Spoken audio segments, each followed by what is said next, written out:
നമസ്കാരം. T tarot reading മലയാളത്തിലേക്ക് എല്ലാവർക്കും സ്വാഗതം. ഇന്ന് ഞാൻ നോക്കാൻ പോകുന്നത് ഒരു ജനറൽ റീഡിംഗ് ആണ്. സ്പിരിച്വാലിറ്റിയെ കുറിച്ചാണ്. സ്പിരിച്വലി നമ്മൾ എങ്ങനെയാണ്, നമുക്ക് ഗ്രോത്ത് ഉണ്ടോ, അത് എന്തൊക്കെ നമുക്ക് മാറ്റങ്ങൾ വരുത്തും എന്നൊക്കെയാണ്. അപ്പോൾ സ്പിരിച്വലി നിങ്ങൾക്ക് മനസ്സുകൊണ്ട് ഒരുപാട് അടുക്കണമെന്ന് പോയ കാലത്ത് ആഗ്രഹം ഉണ്ടായിരുന്നതാണ്. ആത്മീയ പുരോഗതിക്ക് വേണ്ടി നിങ്ങൾ ഒരുപാട് പരിശ്രമമൊക്കെ ചെയ്തു. പക്ഷെ ആ കാലഘട്ടത്തിലൊക്കെ എന്തുകൊണ്ടോ നിങ്ങൾക്ക് പലവിധ പ്രശ്നങ്ങളിൽ പെട്ട് ആത്മീയമായിട്ട് അത്ര ഒരു ക്ലിയറായിട്ടൊരു അടുപ്പം വന്നിരുന്നില്ല. പക്ഷേ ഇപ്പോൾ പ്രസൻറ്റ് ചിന്തിക്കുമ്പോൾ നിങ്ങൾക്ക് ഒരു സുഹൃത്തിൻ്റെ സഹായമോ സ്പിരിച്വലി ഒരു വഴി നടക്കാൻ വേണ്ടി ചിലപ്പോൾ അവർ പറയുമായിരിക്കും നിങ്ങളുടെ അടുത്ത് ഒരു മെഡിറ്റേഷൻ കോഴ്സിനെ കുറിച്ചോ അല്ലെങ്കിൽ എന്തെങ്കിലും ഒരു ആത്മീയ പുരോഗതിക്ക് വേണ്ടിയുള്ള ഒരു കാര്യത്തിന് വേണ്ടി നിങ്ങളെ ഹെൽപ്പ് ചെയ്യാനായിട്ട് അവർ വരും. അവർ വഴി നിങ്ങൾക്ക് മാനസികമായിട്ട് ഒരുപാട് മാറ്റം, ആ മാറ്റത്തെയാണ് നമ്മൾ ഇവിടെ സ്പിരിച്വാലിറ്റി ആയിട്ട് കണക്ട് ചെയ്യുന്നത്. എന്ന് പറഞ്ഞാൽ ആത്മീയ പുരോഗതി എന്ന് പറഞ്ഞാൽ നമ്മൾ ഒരാരാധനാലയത്തിൽ പോകുന്നതോ അല്ലെങ്കിൽ അങ്ങനെയുള്ള കാര്യങ്ങൾ മാത്രമല്ലല്ലോ.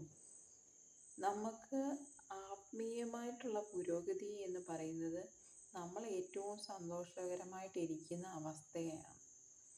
നമ്മളെപ്പോഴും ഉള്ള കാര്യങ്ങളിൽ നന്ദി പറഞ്ഞ് സംതൃപ്തമായിട്ടിരിക്കുന്ന, പ്രശ്നങ്ങളില്ലാത്ത സമാധാനപരമായിട്ടുള്ളൊരു മാനസികാവസ്ഥ ഉണ്ടാക്കിയെടുക്കുന്നതിനെയാണ് ആത്മീയ പുരോഗതി എന്ന് പറയുന്നത്.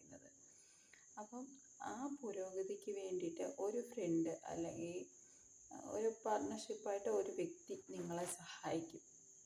ആ സഹായം നിങ്ങൾക്ക് ഏറെ ഗുണം ചെയ്യും. അത് നിങ്ങൾക്ക് വരുത്തിത്തരുന്നത് ഭൗതികമായിട്ടൊരു പുരോഗതി കൂടിയാണ്. അതായത് മെറ്റീരിയലിസ്റ്റിക്കായിട്ട് നിങ്ങൾക്ക് പല നേട്ടങ്ങളും ഉണ്ടാകും. നിങ്ങൾ ആഗ്രഹിക്കുന്ന കാര്യങ്ങളൊക്കെ നേടാനും ഈ മാനസികമായിട്ട് ഉണർവ് വരുമ്പോൾ ഉണ്ടല്ലോ, നമ്മൾക്ക് എല്ലാ തരത്തിലും ഒരു ഉണർവാണ്. നമ്മൾ ചെയ്യുന്ന ഒരു ജോലി ഏറ്റെടുത്ത് വേഗം ചെയ്യാനും എല്ലാ കാര്യത്തിലും ഒരു ഇൻട്രസ്റ്റ് കൂടുന്നൊരു സമയമാണ് ഈ ആത്മീയ പുരോഗതി ഉണ്ടാകുമ്പോൾ. നമ്മൾ എല്ലാം നോർമലായിട്ട് കാണാൻ പഠിക്കും. മുമ്പ് നമ്മൾ അങ്ങനെ ആയിരിക്കില്ല. ആത്മീയതയിൽ നിന്ന് വേർപെട്ട് നിൽക്കുന്ന ഒരു വ്യക്തി അങ്ങനെ ആയിരിക്കില്ല. എല്ലാ കാര്യത്തിലും എടുത്തുചാട്ടവും പെട്ടെന്ന് ഓരോ കാര്യങ്ങൾ ചെയ്യാൻ ആഗ്രഹിക്കുകയും അങ്ങനെ ഒരു മുന്നോട്ടൊരു ചെയ്യുന്ന കാര്യങ്ങളിലൊന്നും കൃത്യതയില്ലാതിരിക്കുകയൊക്കെ ചെയ്യുന്നതാണ് ആത്മീയത ഇല്ലാത്തൊരു ലക്ഷണമാണ് അതൊക്കെ. കാരണം അവർക്കൊരു എല്ലാം വേഗത്തിൽ ചെയ്തിട്ട് എന്തൊക്കെയോ എടുത്ത് ചാടി ചെയ്ത് എല്ലാ പരാജയങ്ങളും ഏറ്റുവാങ്ങുന്നതാണത്.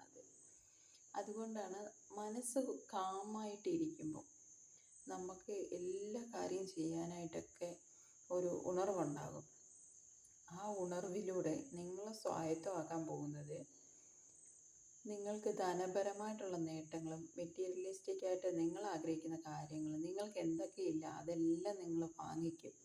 ഇപ്പോൾ പലരും പറയുന്നത് ഭൗതികമായിട്ടാണ് നമ്മളെ അളക്കുന്നത്. നമുക്ക് വീടുണ്ടോ, കാറുണ്ടോ, ബാങ്ക് ബാലൻസ് ഉണ്ടോ, ഇങ്ങനെയൊക്കെയാണ് പലരും നമ്മളെ അളക്കുന്നത്. പക്ഷെ നമ്മൾ അതൊന്നും കരുതേണ്ടതില്ല. നമ്മൾ അതിനെക്കുറിച്ച് വലിയ ബോധേടായി ചിന്തിച്ച് മനസ്സ് പ്രയാസപ്പെടേണ്ട കാര്യമില്ല. അതൊക്കെ ഓരോ കാലത്ത് നമ്മളിലേക്ക് വന്നു ചേരുന്നതാണ്. നമ്മൾ മൈൻഡ് എത്ര പോസിറ്റീവായിട്ട് വെക്കുന്നോ അത്ര കണ്ട് നമുക്കിതെല്ലാം സ്വന്തമാക്കാൻ സാധിക്കും. നിങ്ങളിലേക്ക് അതെല്ലാം വന്നു ചേരുന്നത് നിങ്ങൾ ലോ ഓഫ് അട്രാക്ഷൻ തിയറിയൊക്കെ അതുപോലെ തന്നെയാണ്. നിങ്ങൾ എന്താഗ്രഹിക്കുന്നോ അത് പ്രപഞ്ചം നിങ്ങൾക്ക് നൽകും. അപ്പം നിങ്ങൾക്ക് ആത്മീയ പുരോഗതി ഒരുപാട് നേട്ടങ്ങളാണ് കൊണ്ടുതരുന്നത്. അത് എടുത്തു പറയേണ്ട ഒരു കാര്യമാണ്. അതുകൊണ്ട് നിങ്ങൾ മൈൻഡ് ക്ലിയറാക്കി വെച്ച് മുന്നോട്ട് പോവുക. നിങ്ങൾക്ക് എല്ലാ നന്മകളും നേരുന്നു. എൻ്റെ ഈ റീഡിംഗ് ഇഷ്ടമായെങ്കിൽ നിങ്ങൾ ലൈക്ക് ചെയ്യൂ, കമൻറ്റ് ചെയ്യൂ, സബ്സ്ക്രൈബ് ചെയ്യൂ. പേഴ്സണൽ റീഡിങ്ങിന് വേണ്ടിയിട്ട് വാട്സപ്പ് ചെയ്യൂ. Thank you.